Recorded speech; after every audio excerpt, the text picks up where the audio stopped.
15 अगस्त आने वाला है और 15 अगस्त से पहले बहुत सारे चैनल दावा कर रहे हैं कि खुशखबरी मिलेगी। कुछ लोग 31 अगस्त का दावा कर रहे हैं, कुछ लोग 15 अगस्त का दावा कर रहे हैं, कुछ लोगों ने आंदोलन किया और कुछ लोगों ने संसद के सीढ़ियों पर बैठकर बैनर पकड़े। सब तरफ ऐसा लग रहा है जैसे बहुत बड़ा आंदोलन चल रहा है। और क्या पेंशन के बारे में कुछ खबर है? इन सब विषयों पर बात करने के लिए मैंने ये वीडियो बनाई है। हमने भी सोचा था कि पेंशन पर कोई कॉन्क्रीट स्टेप उठाई जाएगी, प्राइवेट मेंबर बिल के माध्यम से संसद में बात रखी जाएगी। सुप्रिया सुले के पास भी हम लोग गए, तो क्या हुआ उन सब का? इसी विषय पर बात करने के लिए आज की वीडियो है, क्योंकि 15 तारीख नज़दीक है, स्वतंत्रता दिवस नज़दीक है। और क्या स्वतंत्रता दिवस पर हमें, आपको, हम सबको ईपीएस के काले कारनामे से आज़ादी मिलेगी? ईपीएफओ के काले कारनामों से आज़ादी मिलेगी? क्या हमारे लिए भी नया सूरज उगेगा? इन सब विषयों की बात करेंगे। और मैं बात आंदोलन की भी करूंगा। पिछली वीडियो में बहुत सारे लोगों ने कहा कि मनोज बड़ा नेगेटिव बोलते हो। तो नेगेटिव मैं बोलता नहीं हूँ, मैं सत्य बोलता हूँ। लेकिन जो झूठ बोलते हैं उनको नेगेटिव लगेगा ही लगेगा। तो सत्य जब जब आप बोलोगे तो कुछ ना कुछ विरोध में खड़े हो जाएंगे। मैं किसी के विरोध में नहीं हूँ, मैं आपको रियलिटी दिखा रहा हूँ। और उसमें अगर किसी का विरोध हो सकता है तो मैं कुछ नहीं कर सकता। अगर मैं सच के करीब आपको रखूँ और बदले में किसी का आत्मसम्मान चला जाए, किसी की नेतागिरी चली जाए, किसी का विरोध हो जाए, तो भैया ऐसा काम ही क्यों करते हो कि लोग विरोध करें? आज मैं नहीं बोलूँगा, कोई और बोलेगा, कल फिर आएंगे नगमों की खिलती कलियां चुनने वाले, मुझसे बेहतर कहने वाले, तुमसे बेहतर सुनने वाले। तो कहने की बात यह है कि मैं जो कह रहा हूँ मुझसे भी बेहतर कहने वाले आएंगे और तुमसे भी बेहतर सुनने वाले आएंगे। लेकिन इन बातों पर ना रखकर हम असली बात करें कि आखिर हम क्या, कितना पहुँचे, कहाँ पहुँचे। और 9 दिन चले 2.5 कोस वाली बात तो नहीं हो गई कहीं? जो मैंने मुद्दे उठाए उस पर क्या हुआ और अब आगे क्या, ये भी विषय है। तो चलिए विधिवत शुरू करते हैं। सबसे पहले हम आंदोलन की बात करें। आंदोलन था 4 और 5 तारीख को। कुछ लोग कह रहे 50,000 लोग आए, कुछ लोग कह रहे 1 लाख लोग आए, कुछ लोग कह रहे हज़ारों में लोग आए। लेकिन जो जंतर मंतर का ऑफिशियल आंकड़ा था, एक पंजाब का व्यक्ति आया, वो कह रहा मनोज तुम गलत इन्फॉर्मेशन देते हो, मैं गया था और 50,000 लोग आए थे। तो लोग तो आए थे, मैं ये नहीं कह रहा लोग नहीं आए थे, लेकिन अब मैं उसको क्या ही बोलूँ, क्योंकि वो सिर्फ अंदाजे से बोल रहा है और अंदाज़ा भी नहीं लगा पा रहा है। जो ऑफिशियल जंतर मंतर का एक बैरिकेड से दूसरी बैरिकेड में कैपेसिटी है, मतलब आदमी एक एक खड़ा हो जाए, तो सिटिंग कैपेसिटी तो 2000 की, अगर कुर्सियां डाल दी जाए तो 2000 कुर्सियों से ज़्यादा जंतर मंतर पर नहीं लग सकती। और ऐसा पुलिस की तरफ से और बहुत सारी लोगों के से दावा किया गया है कि जंतर मंतर पूरा भर जाए चकाचक लोगों से, खड़े होकर अगर किसी की बात सुने तो मैक्सिमम 5000। और दिल्ली पुलिस इतने बड़े धरने की परमिशन भी नहीं देती जंतर मंतर पे 5000 लोगों की। मुश्किल से आप लिखोगे 500-700 लोग ऐसे परमिशन देती है। जंतर मंतर पे जो धरने होते हैं, जो मीडियम साइज का धरना है उसे हम बोलते हैं, तो उसमें 500 लोग आ जाएं तो मीडियम साइज का बोलते हैं। अच्छा धरना ये बोलते हैं जिसमें 1000 से ऊपर लोग आ जाएं। तो अच्छा धरना था जंतर मंतर का, 1000 से ऊपर लोग थे, लेकिन वो आधा जंतर मंतर ही भर पाए। तो लगभग 2500 से भी कम लोग थे पहले दिन, और दूसरे दिन तो हालत बहुत ख़राब थी, 1 से 1,500 लोग थे। तो इसका मतलब ये नहीं है कि लोग नहीं आए, लोग तंग आ गए हैं ये झूठे वादे करने के। लोग आने को तैयार हैं, लोग पैसा देने को तैयार हैं। ऐसा नहीं है कि सारे बुजुर्ग हैं, बहुत सारे लोग, लेकिन वो इसलिए नहीं आते, उन्हें पता है कि ये फिर नाटक होगा। नेताओं को भी पता है ये नाटक होगा कि 2 दिन का जंतर मंतर पर धरना किया, फिर हमारी वित्त मंत्री से बात हुई, हमारी इस मंत्री से बात हुई, हमारे पास सांसद आ गए, अब पेंशन का काम हो जाएगा, धैर्य रखिए, फलाना रखिए, ढिमका रखिए। और फिर वैसे ही फिर ये मानसून सत्र भी चला गया।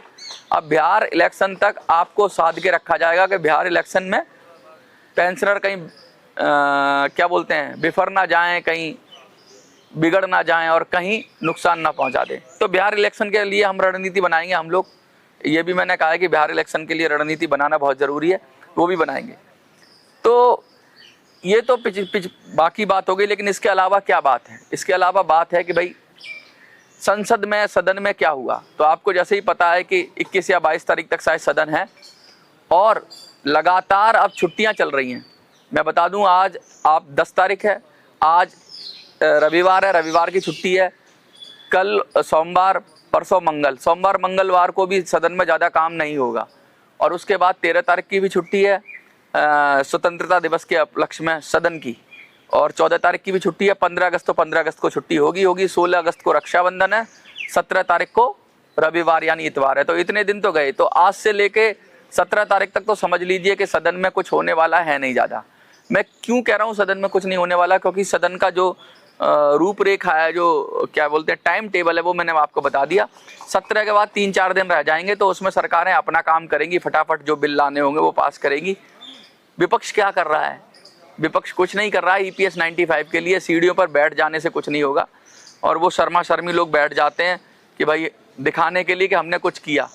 तो वो मैं कहानी सुनाता था कि बंदर वाली कहानी थी कि बंदर और हिरन जंगल में जा रहे थे, तो शेर आया, तो बंदर पेड़ पे चढ़ गया, तो हिरन ने कहा मुझे बचाओ, तो कभी एक पेड़ पे कूद रहा, कभी दूसरे पेड़ पे कूद रहा, कभी तीसरे पेड़ पे कूद रहा। शेर हिरन को मार के खा गया। और बाद में बंदर से पूछा गया तुमने क्या किया? कह रहा मैं पेड़ पे छलांग तो मार रहा था। तो ये बंदरों वाले काम किए जा रहे हैं जिसमें एक पेड़ से दूसरे पेड़ पर छलांग मारी जा रही है, लेकिन कोई कॉन्क्रीट काम। अच्छा, इनकी मनोदशा भी नहीं है काम करने की, इनके अंदर का भाव भी नहीं है कि कुछ काम किया जाए पेंशनर्स का। अगर होता भाव तो कम से कम कुछ अड़ते, कुछ संघर्ष करते, कहीं दिखता तो सही। नेताओं की जय जयकार करना, नेताओं के पैम्पलेट बांटना और ये सब काम करना, अगर ये संघर्ष है तो मुझे इस संघर्ष से काफ़ी आपत्ति है।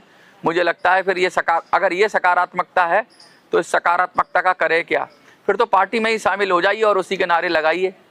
और जैसे और पार्टियों के संगठन होते हैं, विंग होती है, ऐसी पेंशनर की विंग बना लीजिए, सरकार की विंग हो जाएगी और उसके लिए काम करिए। संघर्ष करना है तो सामने मैदान में डटना पड़ेगा। संघर्ष दिखना चाहिए, करैक्टर में भी दिखना चाहिए और आपके एक्शन में भी दिखना चाहिए। बातों में दिखने से कुछ नहीं हो जाता। तो ये बात है। दूसरी बात ये है कि हमने प्राइवेट मेंबर बिल के माध्यम से कोशिश की। सब लोग कह रहे हैं सुप्रिया सुले बहुत अच्छी हैं, बहुत अच्छी हैं, बहुत पेंशनर का हित चाहती हैं।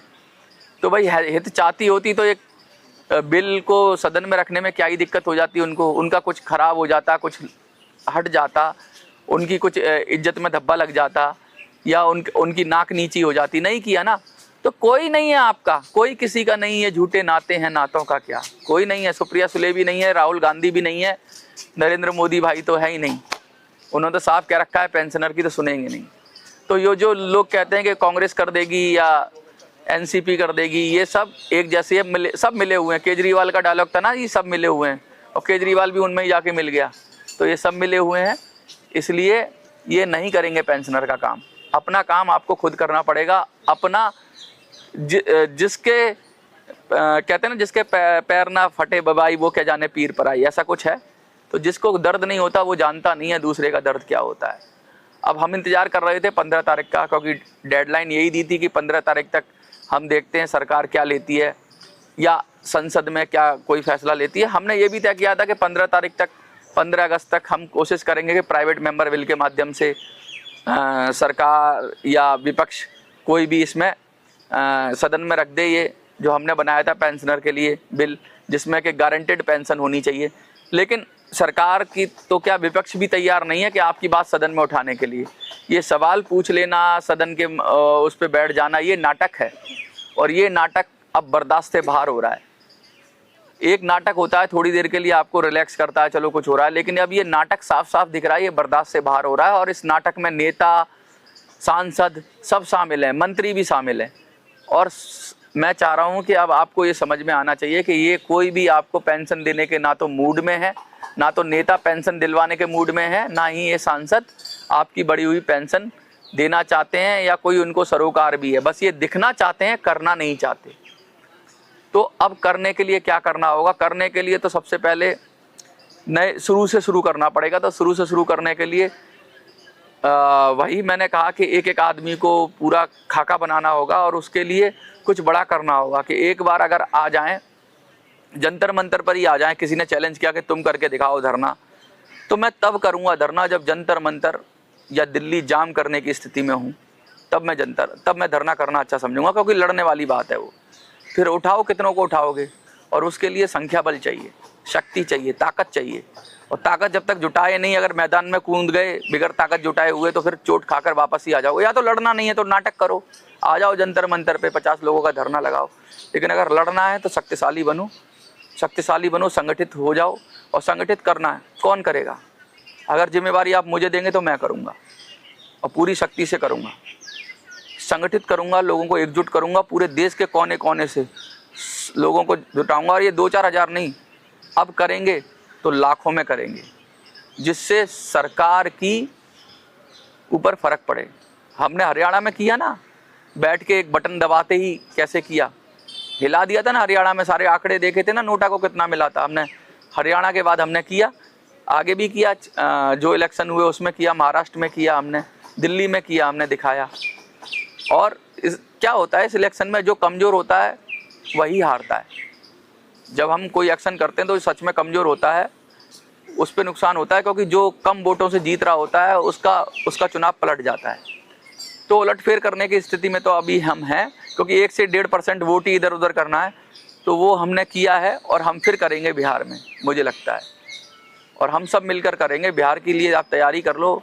और उससे पहले कोशिश करेंगे कि मैं यात्रा का जो भी है, अगर बन सकता है प्लान, क्योंकि अभी तक मैं 15 तारीख तक का इंतज़ार कर रहा हूँ। उसके बाद मैं यात्रा की कोशिश करूँगा कि भाई सब लोगों से इकट्ठा करूँगा, फिर आप लोगों का सहयोग भी लूँगा। अभी तो नहीं बोल रहा हूँ मैं आपको। और उसके ज़रिए फिर एक एक पेंशनर को, जो लड़ने वाले हैं, जो फाइटर्स हैं, उनको जो अलग पड़े हुए हैं, जो सचमुच कुछ करना चाहते हैं, उन सबको इकट्ठा करूँगा। क्योंकि सेना तो बनानी पड़ेगी ना लड़ने के लिए। लोकतंत्र में भी आप लड़ाई करते हैं तो जो विचारों के साथ होते हैं उनकी तो सेना बनानी पड़ती है, एकजुट करना पड़ता है। तो इकट्ठा करेंगे अपने लोगों को, एकजुट करेंगे, पूरे देश में एकजुट करेंगे। लोग हैं, ऐसा नहीं है। जब 10-20 हज़ार लोग किसी मुद्दे से जुड़ के एक साथ खड़े हो जाते हैं तो सरकारें हिल जाती हैं। यहाँ तो 80 लाख लोग हैं।